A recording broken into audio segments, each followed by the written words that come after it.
Les amis, on se retrouve pour une petite nouvelle vidéo. Donc on prend la suite de hier. Donc la suite de hier, on était dans cette phase ici où on commençait à monter et je disais en gros, j'aimerais peut-être mettre là en 4 heures, ça serait peut-être plus clean. Mais bref, je disais sur Bitcoin qu'on allait très probablement venir chasser ces sommets, mais surtout ce sommet ici. On n'est pas venu chasser le plus haut sommet, on est venu prendre seulement ce sommet. Par contre, sur Ethereum, ça a été bel et bien le cas. Regardez, sur Ethereum, ça a été le cas.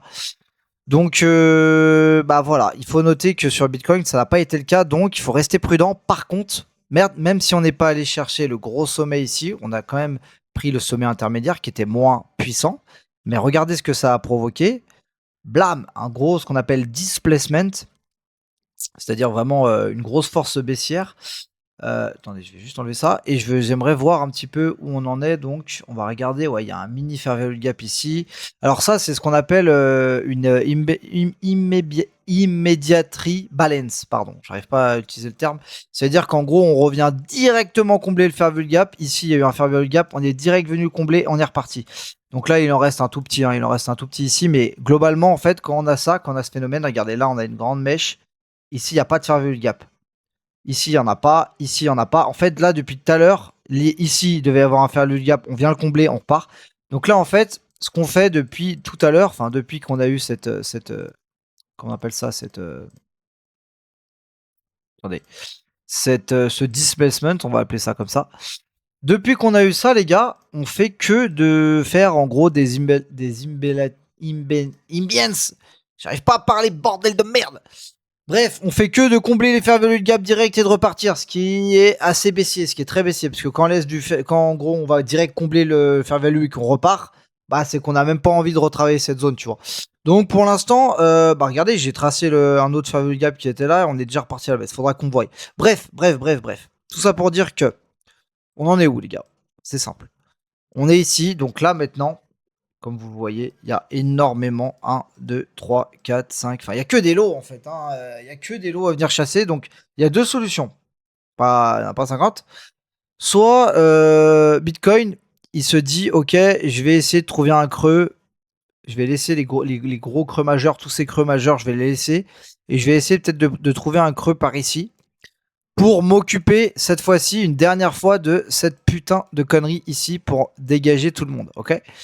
Ça, c'est un scénario. Si on fait ça, c'est extrêmement baissier par la suite parce que là, on accumule énormément de lot dans ces niveaux-là. Donc, si on refait encore un lot majeur ici, enfin majeur, vous m'avez compris, pour venir déclencher ici la liquidité et pour par la suite repartir, et ben c'est direction, très clairement, direction 55, 50K quoi. Je n'ai pas peur de vous le dire.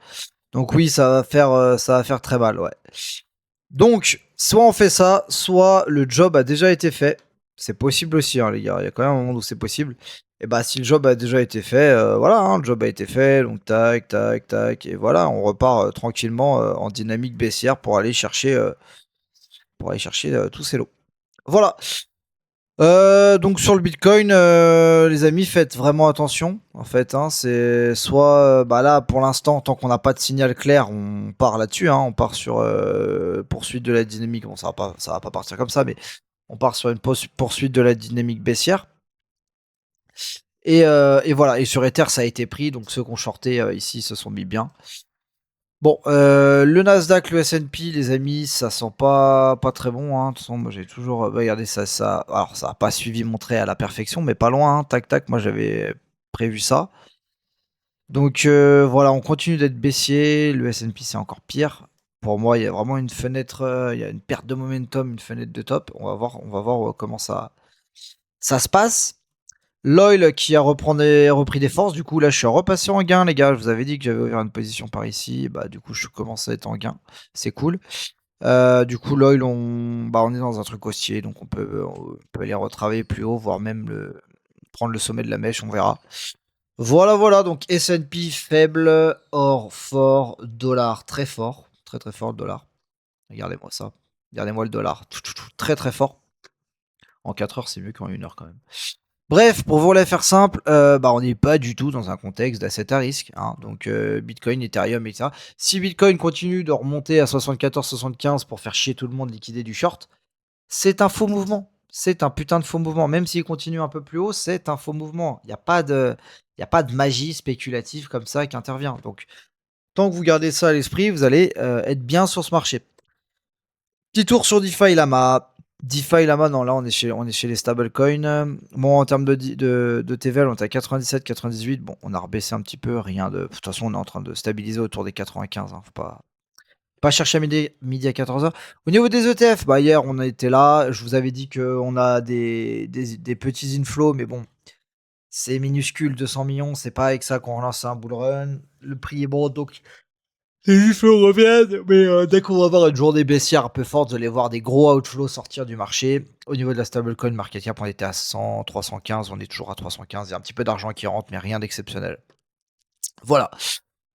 Du coup, bah les amis, si j'espère que vous avez pris, bah moi je vous avais dit, enfin après voilà, je recommande rien, mais je vous avais dit que c'était quand même assez intéressant de pourquoi pas placer des ordres short petit à petit ici jusqu'à la fin du fair value gap. Comme ça, si le prix faisait ça, bah on prend le truc. Personnellement, j'ai quand même une position qui a été prise sur Lighter. Elle n'a pas été prise au bon endroit parce que c'était une ancienne. Bon, elle est pas dégueulasse, hein. Elle a été prise ici. Donc, en fait, j'avais mis pas mal d'ordres.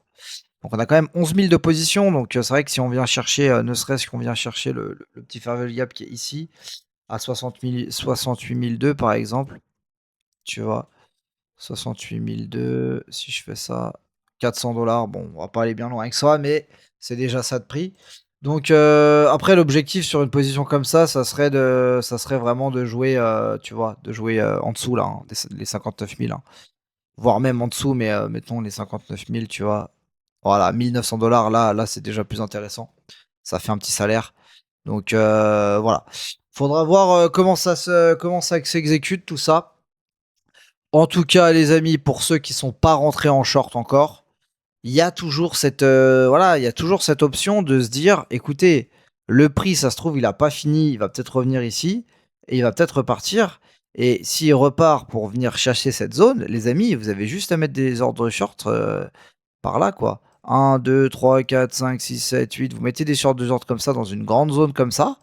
Le prix, il va s'amuser à les déclencher petit à petit, tac tac, il repart, et vous avez votre prix moyen qui est ici, vous êtes magnifique, et là vous gagnez énormément de fric, quoi. Alors, il n'y a rien de sûr, c'est pas aussi simple et tout, je vous explique le plan de base. Après, évidemment, il y a les imprévus de la vie, si je puis dire. Voilà. Voilà pour la vidéo. Ciao les gars.